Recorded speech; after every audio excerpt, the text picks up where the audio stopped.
Nunca creí en maldiciones ni en historias de pueblo. Yo cazaba para vivir, para comer, para vender pieles, y porque el silencio del monte me resultaba más honesto que la gente. El problema comenzó el día en que algo empezó a devolverme la mirada. No hablo de huellas extrañas ni de ruidos en la noche. Eso es normal cuando uno vive entre árboles y animales. Hablo de una sensación precisa, inconfundible, como si alguien aprendiera mis movimientos, como si me estudiara. Yo sabía cuando un venado estaba cerca, cuando un jabalí se escondía, pero aquella presencia no se comportaba como ninguna presa. Cada vez que levantaba el rifle, algo dentro de mí me decía que no estaba cazando, que estaba siendo evaluado. En este relato voy a contar lo que viví, no para advertir, no para asustar. Lo cuento porque aún hoy, cuando limpio mis armas, encuentro pelos que no reconozco. Y porque hay noches en las que sueño que sigo cazando, pero ya no soy yo quien sostiene el arma. Vivía en Huautla de Jiménez, Oaxaca. No en la parte donde llegan los visitantes ni donde están las calles empedradas y los puestos.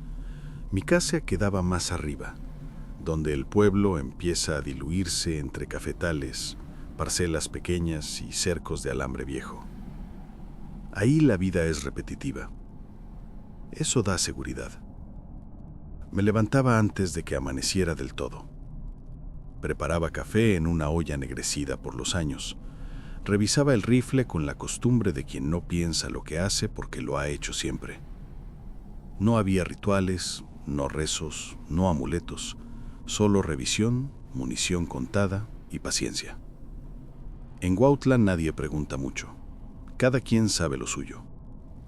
Los animales escaseaban desde hacía semanas. No de golpe, de forma gradual. Primero dejaron de aparecer los conejos cerca de los cultivos. Luego los armadillos. Incluso las aves comenzaron a cambiar de sitio. No huían, simplemente no estaban. Eso no es normal. Un martes, mientras ayudaba a un vecino a reparar una cerca caída, me mencionó que había perdido 2 gallinas. No las encontró muertas. No hubo plumas, no hubo ruido. Solo faltaban. Dijo que quizá algún perro había saltado el corral, pero no sonaba convencido. No le respondí. Ya había visto algo similar. Esa misma tarde, al revisar una zona donde solía encontrar rastro de venado, noté marcas recientes en la tierra húmeda. No eran huellas claras, era más bien el peso. El suelo hundido de una forma irregular, como si algo se hubiera detenido ahí durante un buen rato. Me quedé observando más de lo necesario. Sentí esa presión otra vez, esa certeza incómoda de no estar solo. No escuché nada. No vi movimiento. Pero el aire estaba distinto, denso, como cuando alguien está parado detrás de ti y todavía no volteas. Me moví despacio, no por miedo, por costumbre. Fue entonces cuando lo vi. No completo, solo una parte. Entre los cafetos, a una distancia prudente, algo oscuro se retiró con demasiada calma. No corrió, no se arrastró. Se desplazó como si supiera exactamente hasta dónde dejarse ver. Pensé en un animal grande. Un perro salvaje, tal vez, pero los perros no observan así. Esa noche en el pueblo nadie habló de nada extraño, y eso fue lo que más me inquietó. Porque cuando algo pasa en Huautla, siempre hay rumores, siempre hay alguien que exagera. Esta vez no. Al día siguiente encontré pelos enredados en el alambre del corral de mi casa. No eran de cabra, no eran de perro. Eran gruesos, oscuros, ásperos al tacto. Los guardé, sin saber por qué. Esa fue la primera vez que pensé que aquello no era una presa. Era algo que se estaba acercando. Despacio, con intención. Y lo peor no era que rondara las casas. era la sensación de que me había elegido a mí para mostrarse. Porque desde ese día, cada vez que cargaba el rifle, sentía lo mismo. No estaba saliendo a buscar. Estaba respondiendo a una invitación que nunca acepté. En Huautla hay días en los que el pueblo parece contener la respiración. No pasa nada visible, nadie grita, nadie corre, pero algo se acomoda distinto. Después de encontrar esos pelos en el corral, empecé a notar pequeños cambios. Detalles que para cualquiera no significarían nada. Para mí sí, porque llevo toda la vida observando. Los perros dejaron de acercarse a mi casa. No ladraban, no se mostraban agresivos. Simplemente se quedaban a distancia, con el cuerpo rígido, como si esperaran una orden que no llegaba. Cuando yo daba un paso hacia ellos, retrocedían sin darme la espalda. Eso no es normal en un pueblo. Los perros aquí conocen a todos. También empecé a percibir algo raro con los olores. El aire seguía oliendo a humedad, a café, a tierra mojada, pero de vez en cuando aparecía otro olor, débil, intermitente, un olor animal fuerte, como a cuero mojado y sudor viejo. Siempre duraba poco, lo suficiente para que uno dudara de sí mismo. No se lo comenté a nadie, no porque no quisiera, porque sabía lo que iba a pasar. En Huautla, cuando alguien empieza a hablar de cosas así, la gente no se burla. Eso sería más fácil. Aquí bajan la voz, cambian el tema, te miran distinto, como si ya no te vieran completo. Una tarde fui a la tienda de don Eusebio, en la parte baja del pueblo. Mientras me despachaba, me preguntó si seguía saliendo a cazar por la zona alta. Lo dijo como quien pregunta por costumbre, pero no me miró a los ojos. Le respondí que sí. Asintió despacio y solo dijo que tuviera cuidado con los animales últimamente. Nada más. Esa noche no dormí bien, no por pesadillas, por interrupciones. Me despertaba varias veces con la sensación de que algo había cambiado en el ambiente, como cuando uno duerme con la puerta abierta y no recuerda haberla dejado así. En uno de esos despertares escuché algo afuera. No pasos, no ramas, era un roce lento y regular contra el alambre del corral. Me quedé inmóvil escuchando. El sonido se repitió 2 veces más, luego se detuvo. No salí, esperé. Al amanecer encontré el alambre doblado hacia adentro, no roto, doblado, como si alguien lo hubiera empujado con paciencia, probando su resistencia. Ahí empecé a sospechar que aquello no estaba improvisando, que cada acercamiento tenía un propósito. Decidí seguir saliendo a cazar, pero cambié mis rutinas, varié horarios, caminé por zonas menos transitadas, me detuve más tiempo de lo habitual en ciertos puntos, no por estrategia consciente, por intuición, como si algo dentro de mí supiera que estaba participando en una prueba que no terminaba de entender. Fue en uno de esos días cuando ocurrió el segundo encuentro. Había subido a una zona donde el terreno se vuelve más empinado y los cafetales se mezclan con árboles más viejos. Me detuve porque el silencio era demasiado limpio. No había insectos, no había aves, ni siquiera el viento. Sentí esa presión en la espalda, esa certeza exacta. Giré despacio. Esta vez lo vi mejor. No estaba completamente oculto, tampoco expuesto. Se encontraba detrás de un tronco ancho, lo suficiente para cubrir la mayor parte de su cuerpo. Lo que quedaba visible no encajaba con ningún animal que yo conociera. La forma era incorrecta, demasiado alta para un perro, demasiado compacta para un hombre agachado. Pero lo peor fueron los ojos. No brillaban, no reflejaban luz, simplemente estaban ahí, fijos, atentos, no sin miedo, no sin urgencia. Nos quedamos así varios segundos. No sabría decir cuántos. El tiempo comporta raro en esos momentos. Sentí el impulso de levantar el rifle, pero no lo hice. No porque dudara de mi puntería, sino porque algo me dijo que ese gesto era parte de lo que se estaba esperando de mí. Di un paso atrás. La figura no se movió. Di otro. Entonces, con una lentitud casi deliberada, se retiró. No huyó, no se escondió con torpeza. Se desplazó hacia atrás hasta que el tronco volvió a cubrirlo por completo y luego desapareció del todo, sin ruido. Me quedé ahí un buen rato tratando de ordenar lo que había visto. Mi cuerpo reaccionó después. Las manos me temblaban, el pulso estaba acelerado, no de pánico, de alerta. Regresé al pueblo antes de lo previsto. Esa noche soñé con animales, no con ataques, con miradas. Todos me observaban, quietos, como esperando algo. Cuando desperté, tuve la sensación de que había fallado una prueba que no entendía todo el cuento. Al día siguiente, una mujer del pueblo no regresó a su casa. Dijeron que había ido a revisar su milpa y no volvió. Nadie habló de animales, nadie habló de personas, solo se organizaron búsquedas silenciosas.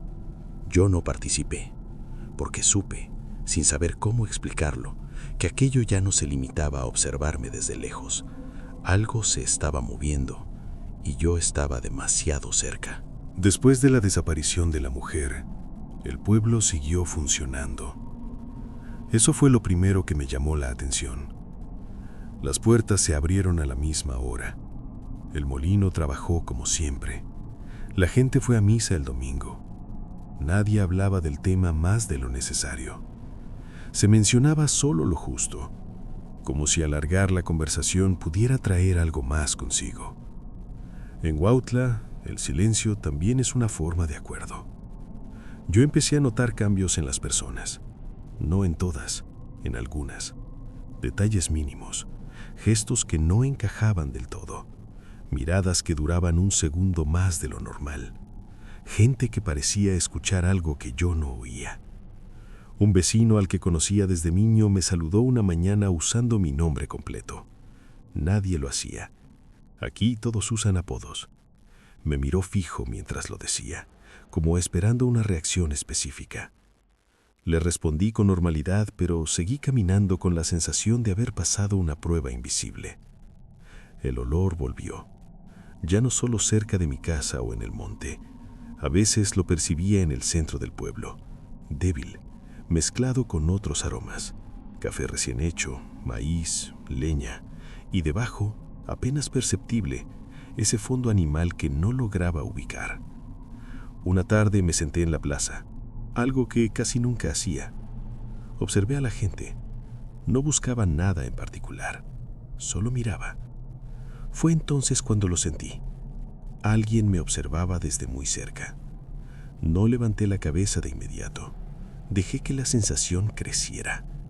No era hostil, no era amenazante. Era atenta, como si alguien midiera mi reacción ante la cercanía. Cuando por fin miré, vi a un hombre sentado a unos metros. No lo reconocí, pero tampoco me pareció extraño. En los pueblos siempre hay caras que uno no ubica del todo. Vestía ropa sencilla. Estaba quieto, demasiado quieto. Nuestros ojos se encontraron. Sentí lo mismo que en el monte. Esa presión exacta, esa familiaridad incómoda. No apartó la mirada. No sonrió, no frunció el ceño. Simplemente me observó, como si comparara algo. Yo fui el primero en bajar la vista, no por miedo, por instinto. Cuando volví a mirar, ya no estaba. Esa noche volví a soñar. Esta vez no eran animales, era yo, caminando por un lugar que conocía, pero desde una altura distinta. Mis pasos no sonaban igual. Mi respiración era más pesada. Al despertar tenía las manos tensas, como si hubiera estado apretando algo durante horas. Comencé a dudar de mis recuerdos recientes, no de los antiguos, de los nuevos. A veces no estaba seguro de haber cerrado una puerta, de haber apagado el fuego, de haber regresado directo a casa. Eran lagunas pequeñas pero constantes. Un día encontré tierra húmeda en mis botas. No recordaba haber salido. No recordaba haber caminado por esa zona. La tierra no era de mi terreno. La reconocí por el color, por la textura. No se lo dije a nadie. En el pueblo, algunos empezaron a evitarme. Otros parecían buscar excusas para hablar conmigo. Conversaciones breves, intrascendentes, pero siempre con la misma atención fija, como si esperaran que dijera algo fuera de lugar. Empecé a entender que aquello no se limitaba a cambiar de forma. Podía cambiar de lugar, de cercanía, de mirada. Una madrugada me desperté con la certeza de no estar solo en la casa. No escuché pasos, no vi sombras, solo lo supe. Me quedé quieto, respirando despacio. El olor estaba ahí, más fuerte que nunca. Entonces lo escuché. No fue una voz clara, fue un intento. Un sonido grave, mal formado, como si alguien probara una garganta que no le pertenecía. Se repitió una vez más, muy cerca. No respondí. Después de eso, el silencio volvió. Al amanecer, la puerta seguía cerrada. Nada parecía fuera de lugar, pero yo sabía que algo había cambiado.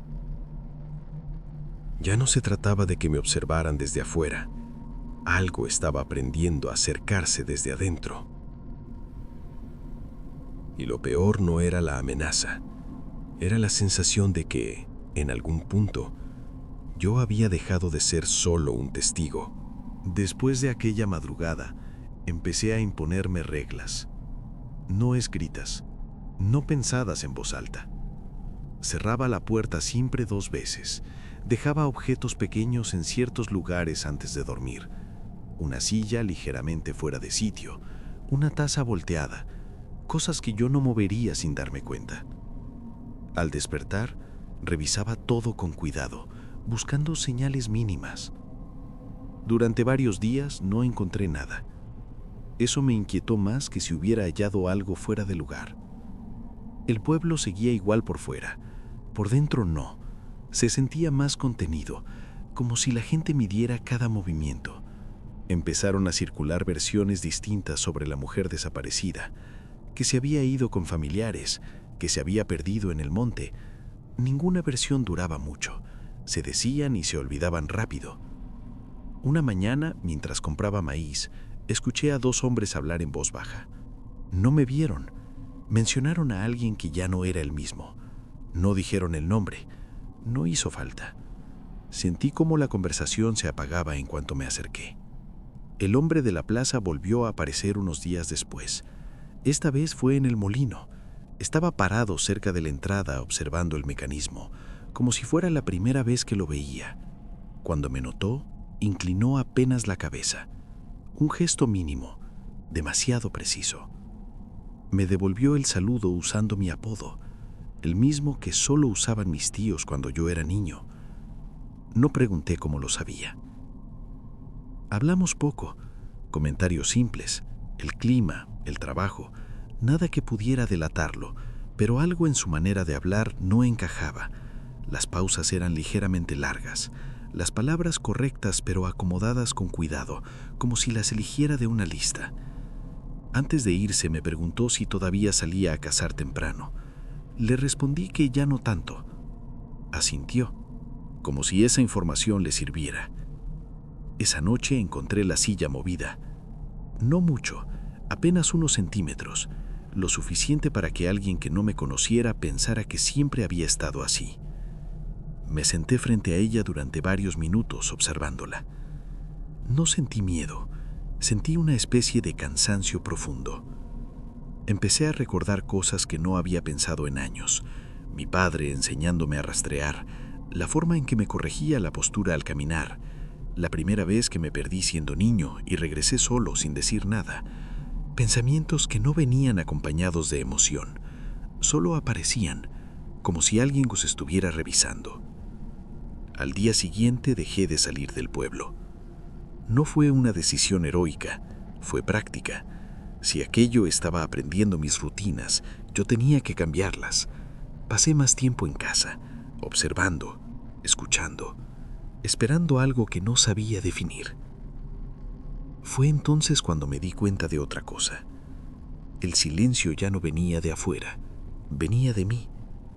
A veces me sorprendía quedándome quieto, sin pensar, escuchando sonidos lejanos con una atención que no sentía todo mía. Otras veces reaccionaba antes de entender por qué. Giraba la cabeza al mismo tiempo que alguien entraba en una habitación. Me adelantaba a preguntas simples. Una tarde, al mirarme en un reflejo oscuro del vidrio, tuve la sensación de que mi expresión tardaba un instante en acomodarse. Nada evidente, nada que pudiera señalar, solo una leve desincronía. Esa noche soñé que caminaba por el pueblo mientras todos dormían. No corría, no me escondía, pasaba junto a las casas con calma. Sabía exactamente dónde estaba cada cosa. Al despertar, tenía barro seco en el borde del pantalón. No supe qué hacer con eso. Empecé a entender que el nahual no necesitaba llevarse a nadie a la fuerza. No necesitaba violencia, solo tiempo. Tiempo para observar, para copiar, para ocupar espacios pequeños primero. Yo había sido un buen punto de partida. Solía moverme solo, conocía el monte y nadie se sorprendía si pasaba horas fuera. Esa comprensión no llegó como un golpe, llegó como una aceptación lenta. Si aquello podía aprender mis pasos, mis gestos, mis recuerdos, entonces el problema ya no era reconocerlo cuando se acercara. El problema era reconocerme a mí mismo cuando ya fuera demasiado tarde. Decidí dejar de observar en silencio.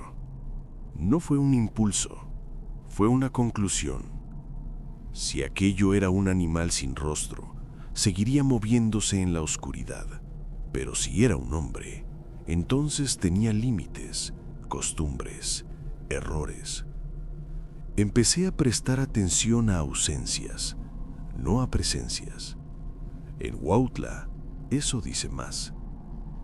Un día noté que don Mateo, el hombre que cuidaba unas parcelas más arriba del cafetal grande, llevaba 2 semanas sin aparecer por la tienda. No era raro faltar 1 o 2 días, pero él nunca desaparecía así. Vivía solo, no tenía familia cercana y siempre pasaba por maíz y sal. Nadie lo mencionaba. Eso lo hacía más evidente. Recordé algo que había ignorado durante años. Don Mateo tenía una pierna ligeramente más corta. Caminaba con una inclinación casi imperceptible. En el monte, semanas atrás, había visto huellas irregulares, no solo por la forma, por el ritmo. No quise creerlo de inmediato. Una tarde me acerqué a su terreno. No entré, me quedé en el límite, donde terminan las cercas viejas y empieza lo que nadie reclama. El lugar estaba descuidado, el cafetal crecido, las herramientas oxidadas como si nadie las hubiera tocado en días. Encontré sangre seca en una piedra, poca, vieja. No era de animal grande, era humana. Volví al pueblo con esa certeza pesándome en el cuerpo. Esa noche, mientras cenaba, alguien llamó a la puerta. No golpeó, tocó una sola vez, suave. Abrí. Era don Mateo, más delgado, más encorvado, con la pierna arrastrando apenas más de lo normal. Dijo que había estado enfermo, que por eso no había bajado. Su voz era la misma, sus palabras también, pero evitó mirarme directamente. Hablamos unos minutos, lo justo. Antes de irse se detuvo en el umbral. Olía distinto, no fuerte, apenas perceptible, ese mismo fondo animal que ya conocía. Deberías dejar de cazar tan arriba, me dijo, sin mirarme. Hay zonas que no están hechas para cualquiera. Asentí. No discutí. Esa noche no dormí. Al amanecer subí solo, sin rifle, solo con un machete viejo. No buscaba enfrentarlo, buscaba confirmar algo. Llegué a una zona donde el terreno se vuelve espeso, húmedo incluso cuando no ha llovido. Ahí encontré lo que necesitaba ver. Un círculo de tierra removida, restos de piel seca enterrados a medias. No era reciente, era un lugar usado, repetido. Ahí entendí. El nahual no me estaba estudiando para reemplazarme, me estaba midiendo. Yo cazaba animales para sobrevivir. Él usaba la forma animal para proteger algo, territorio, secretos o culpas. Nunca supe cuántos habían en el pueblo. Tal vez pocos, tal vez nadie conscientemente. En lugares como Huautla, la gente aprende a no juntar piezas. No volví a cazar en esa zona. Meses después, don Mateo desapareció de verdad. Esta vez nadie lo vio irse, nadie lo buscó demasiado. El monte volvió a llenarse de sonidos. Los animales regresaron poco a poco. Yo seguí viviendo ahí, pero ya no igual, porque entendí algo que no se dice en voz alta. Hay equilibrios que no se rompen sin pagar algo a cambio. El nahual no era un monstruo, era un guardián torcido, un hombre que cruzó un límite y no supo volver del todo. Y yo aprendí que hay presas que no deben cazarse, no por miedo, sino por respeto.